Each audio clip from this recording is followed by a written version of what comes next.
Are you not married yet? No one has married me yet. You haven't had a proposal? Oh wait, you went out a little bit. What'd you say? I said you haven't had a proposal yet? I have. Why didn't you accept? We weren't compatible. But you dated him to the point to where he actually asked you to marry him. And you accepted the ring. I did. So you were dating him up to the point to where he asked you to marry him, but you weren't compatible. So you didn't realize that before you continued the dating process. Why did you accept You the can ring? you can be compatible with someone in friendship, but not compatible with them for a lifetime. You But accepted you the were dating ring, him though. though. So wait, Mr. Yeah. Hold on, You Mr. have Lego. to date in order to find out things about people. That's usually the Y'all process. got engaged.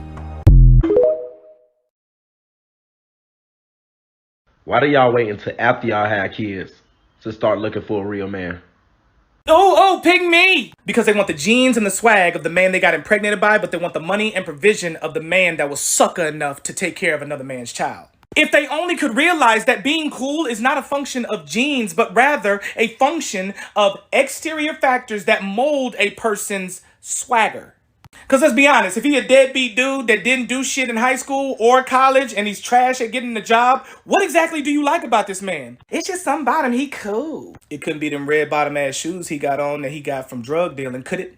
It wouldn't happen to be the fact that he was voted the most popular in high school, would it? Stupidity! You can't procreate your way into a better life or a better family. You have to do that by making decisions day in and day out that affect your livelihood. But it's also because simp ass men allow it. I want his genes, I want your means. It's like the two motherfuckers sat back and said, "You cool with that?" Yeah.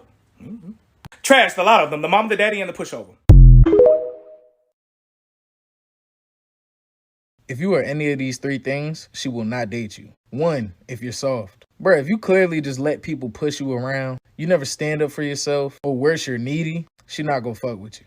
Women want a man who's independent, who can hold his own, who doesn't care what other people think, and takes care of business. And if you're out here relying on other people, following other people, why the hell would she take you serious? She doesn't want a follower, she wants a leader. Number 2, you're cocky. No girl wants a man who's big-headed or cocky, who feels like they're the shit, like they're the prize. Now, I'm not saying don't have confidence, just don't be cocky. All being cocky is gonna do is just make her irritated and not want to be around you. So be humble. Know that you're the shit, and show you're the shit by your actions, not your words. Number 3, if you play the Xbox, it's ready to be 2023. Get you a PlayStation. I'm trying to tell you, no girl's gonna take anyone serious who plays the Xbox. Women know that real men don't play the Xbox. Playing the Xbox is the most feminine thing a man could do. And the worst thing about it is, all Xbox players wear Dior Sauvage, and we all know that's women repellent. So be a lonely feminine man if you want to. They didn't know any better or they fucked it up. But when you talk to women, it's very rare that you ever. I think I can explain this one. And it has to do with the difference in the post breakup phase for men and women and how it differs. Where for men, they often just like isolate themselves, don't see anyone, they definitely don't date or see anyone else, and they just like never speak to another human being, lift, contemplate, become a philosopher, monk, man. Meanwhile, for women, they'll have their period of grief and then they'll start dating pretty quick again on average. So then with the men's side, they just sit and they ruminate on what happened, who the ex was. And when you ruminate on the past a lot, you tend to build up this person in your head, especially when you're not interacting with new people. So that ex seems even larger than life. And then it gets to the point where they're so much larger than life and there's so much in the past that they just end up like this idyllic figure that a man can't get over. Too much. See, you think if a woman gives you sex, she likes you. She gonna give sex to anybody. She giving sex away, bro. Sex is no longer sacred. She gonna give the sex away, bro. And she's gonna give it to men that she don't even like. Okay? Sex means nothing today. Getting sex means nothing. Getting a woman to text you back. Sure, it's showing a little interest, but damn, that's a prize? She texts me back. I get it, we gotta start somewhere, but still, Jesus. Hopefully we get to a point where that's...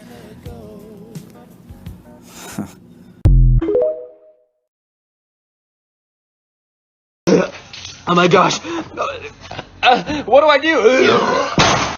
Let me get this right.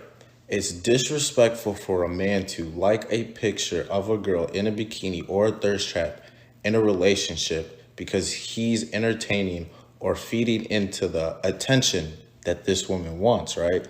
But if a woman in a relationship posts a bikini pic or a thirst trap and that man has a problem with it, he's insecure. So my question is, ladies, if you're saying that other woman is posting for attention, then why are you posting your bikini or thirst trap while being in a relationship?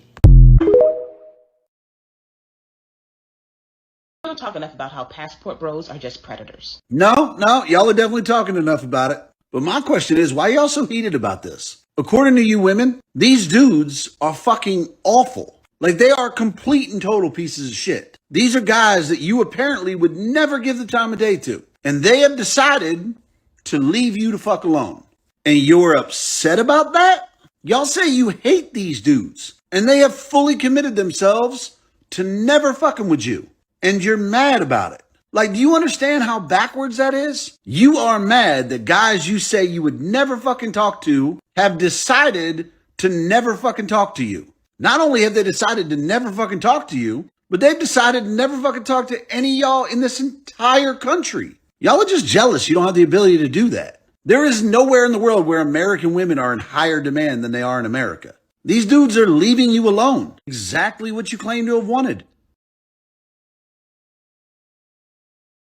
This half the single moms right now. This half of y'all. You was laying up with a man, giving out equal exchange of pleasure, not like purposely planning a family, and you popped up pregnant. He said, I ain't want it. You said, well, you said you love me. And a lot of times, and this is what a lot of guys don't understand, that women keep a secret. A lot of times they don't even care to have that baby. Women have much more pride than men. It's just that men, we act like we do. And they trick us and let us think we do. A lot of times it's the simple fact that they know that you don't want to have that baby with them.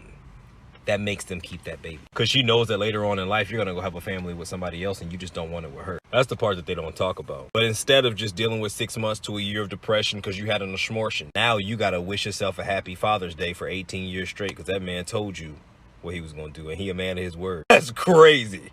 That's crazy. That's why I ain't got no sympathy for half of y'all, because I know a few women who have done this.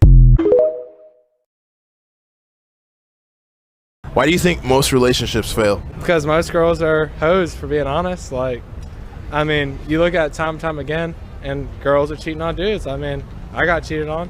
So it's just like, it's just what happens. I mean, guys cheat too, obviously. But there's always someone who's cheating, usually. I mean, not always, but typically, yeah.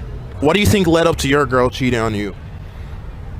Shit. That's a good question. I would say it's because she's just a whore. If I'm being dead honest, and I looked through it, and I mean, there's a lot of people that are just, they're hoes, so. May end up 35 and single, so what? Seeing my grandparents holding my cousin's kids and how happy they look, and I'm not gonna get to see that, witness that, experience that. Is it because you're being an independent woman? Here's the thing too, right, is that this is the issue with modern women. They say that they want to be independent and they keep that same energy, right, for a long time throughout their entire 20s, early 20s and later 20s. So now when it comes down to them being much older, they actually want to start a family. The older a woman gets, the less fertile she is. What happens is that these women go through their entire 20s and 30s talking about having high body counts or it's okay to be independent and be alone. Then when it comes down to having a family, it's going to be much more difficult for that older woman to find a man who is ready for a family or want to make a family at her age. A lot of men are going to go for women who are much younger, who actually have the energy to be able to raise a family rather than an older woman, at least with the men who actually have selection. The whole thing where women want guys who are 6 feet or taller, do you know this does not happen in Europe? Do you know why? Right. They measure in centimeters. When we look at the distribution of what women's preferences are on dating apps, it goes 6'3", and then 6'3" is like the highest. Then it goes 6'2", 6'1", 6 foot, and at 5'11", it just drops off a cliff. Whereas a normal distribution would look like this. It goes like this, and then it drops off a cliff once it gets to 5'11", and then 5'3" is like nobody who selects that, right? Does that make sense? This is just a mathematical thing because you guys live in the imperial system. That's the reason why. There's no difference between 6 feet and 5'11", and the reason why women prefer taller men is for survival characteristics. However, the richest men in the world are not, a lot of them aren't even 6 feet tall. So this is just kind of it's what called an evolutionary mismatch. That's the idea behind it. But height is so important to so many women, right? So the percentage of men that are over 6 feet tall in North America, does anybody want to take a guess at what percentage of men are over 6 feet tall? We can start here and then work our way. Yeah. Just real quick. What do you think? I would say about 4 to 7%. 4 to 7%. What do you think? Probably like 12 to 15. Like 20%. Okay. Maybe 5. What do you say? I'm going with 30. 30? 25. 20. 20? 11. It's really interesting that even the girls who think that 4% of the men are over 6 feet tall and still want men over 6 feet, it's like that you think that you're a statistical anomaly or something. Like, how do you, that's 2 standard deviations outside the norm. It's 14% are over 6 feet tall. And once you get to like 6'3", it's like we're talking 1%. I'll say this one more time. A lot of you, some of you husbands and some of you men who are dating someone, you are her parachute. You serve for her as cushion, as insulation from her feeling the impact of her bad relationship decisions. This is why you never get what you want out of her. This is why you never get what you need out of her. Because the relationship was never about you. You're a parachute, and parachutes don't need the person needs the parachute.